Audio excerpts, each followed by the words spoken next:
everybody, welcome back to the shop. So I've had this 100-gallon Rubbermaid container for a while now, and I've been wanting to turn it into a pond, so that's exactly what we did. Join me.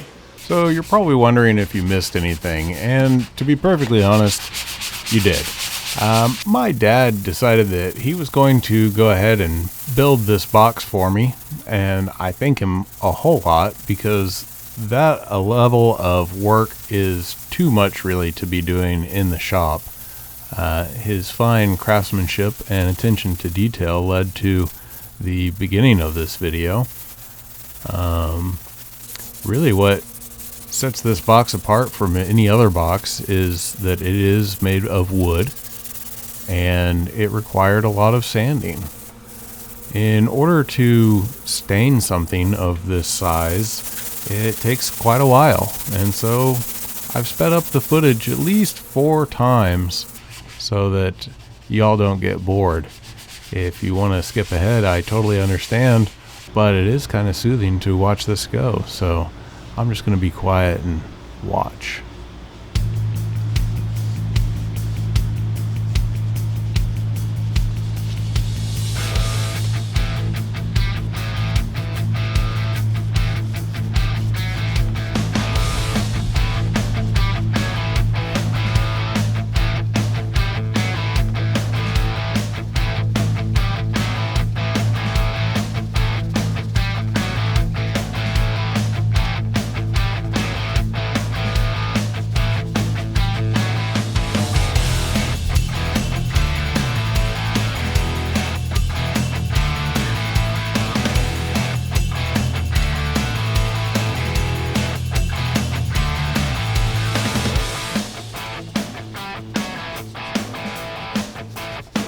You'll notice in this section that I do something kind of strange where I don't cover the whole side with stain.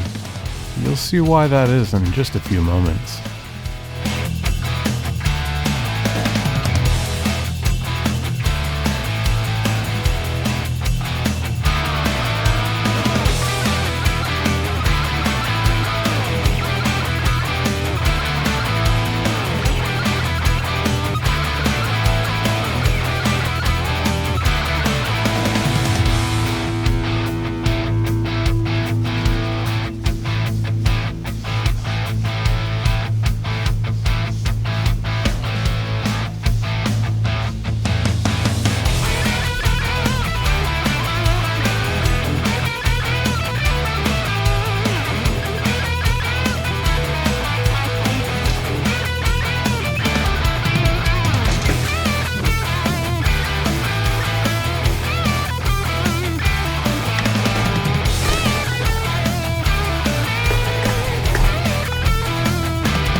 One of the difficulties with something of this size and shape is how do I get lights in here?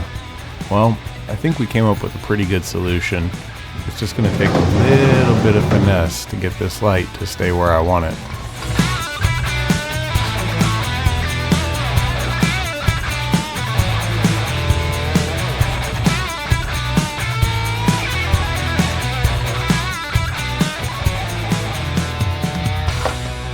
I'll be perfectly honest with you, in real life this actually took a very long time.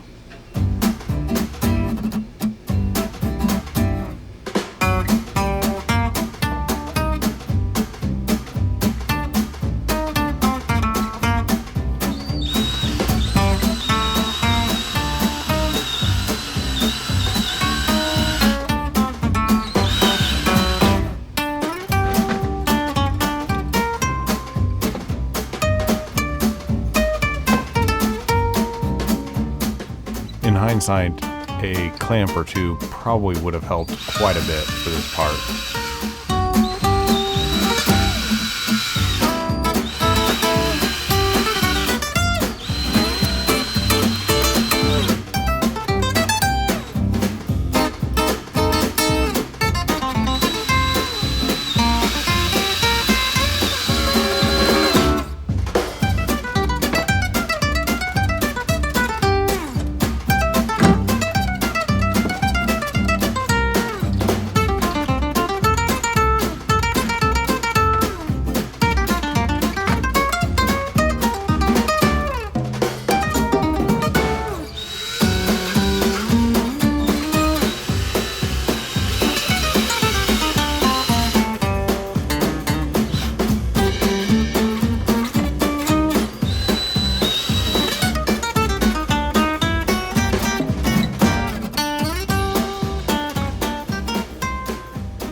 Since this is such a large container, I'm going to go ahead and use a Fluval FX6 for this filtration system.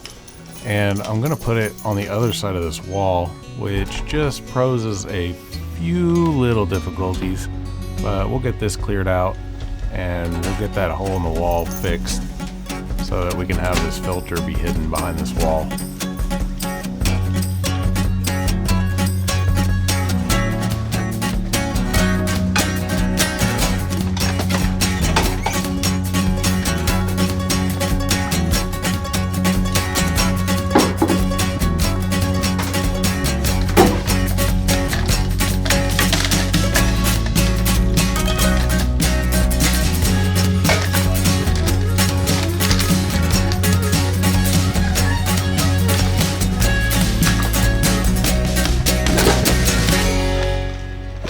Been used as storage for a while, so it's got quite a bit of stuff in it.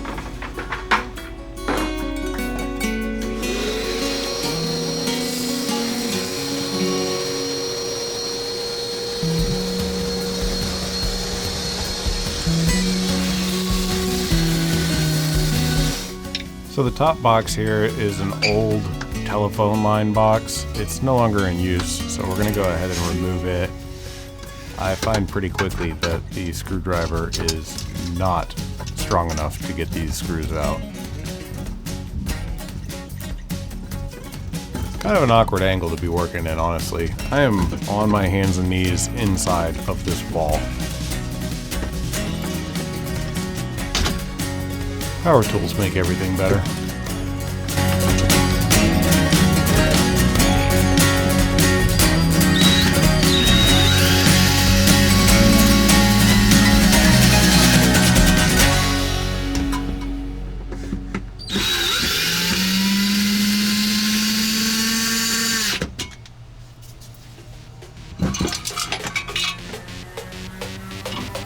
Well, like I said, that top box was empty, but that bottom box is definitely electricity, so we have to be very careful on this next step not to do anything too dangerous.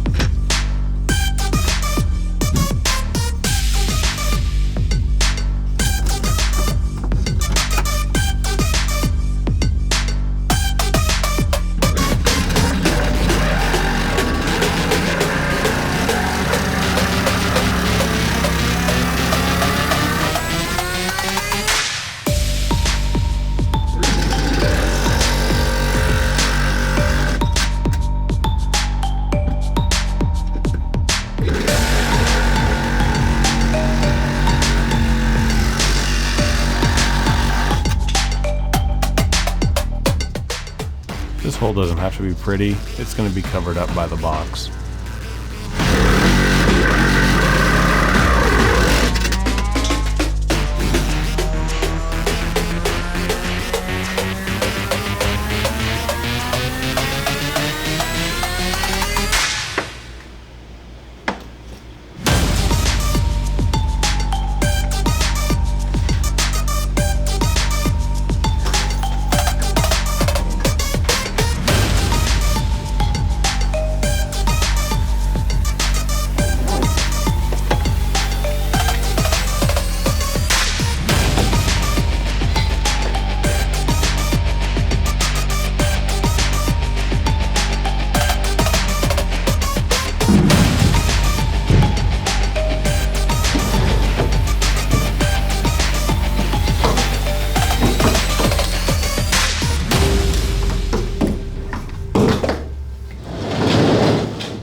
This is an old float valve that was used to continuously keep this container open full.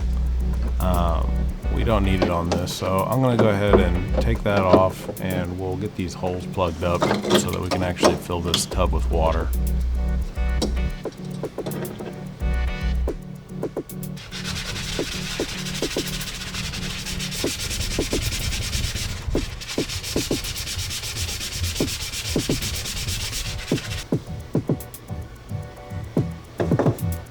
My silicone had kind of dried up, so I ended up just poking a hole in the side of it.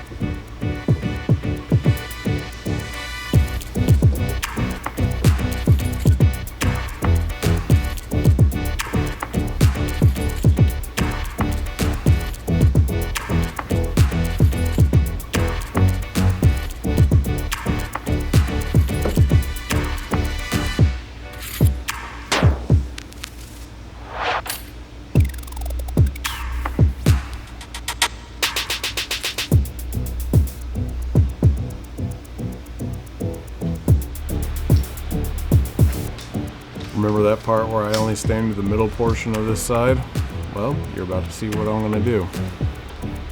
I'm going to use this projector to display my logo on the side of it. Give that a trace and get some paint on there.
At some point during the life of this filter, the strainer has been misplaced, so I went to Tractor Supply and found these fittings. I think with just a little bit of work, I can get these set up with these reducers to fit the standard hose adapter that is on the current filter.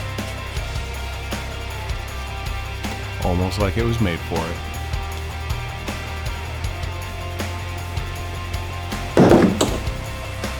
Getting the hoses to stay where they need to be was not an easy thing to figure out, but I got this coated wire, and using the existing holes that were already in the tub, I was able to bend them into place and make sure that everything sits the way that I like it.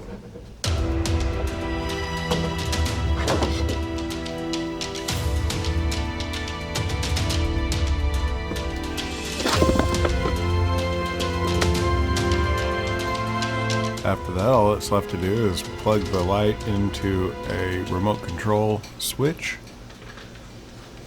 Get this box moved over the pond.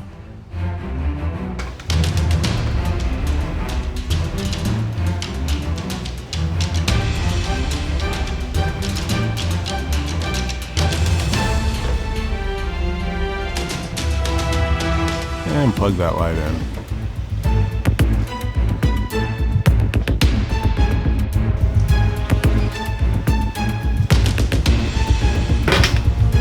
I think you all know what painting looks like at this point.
this one up.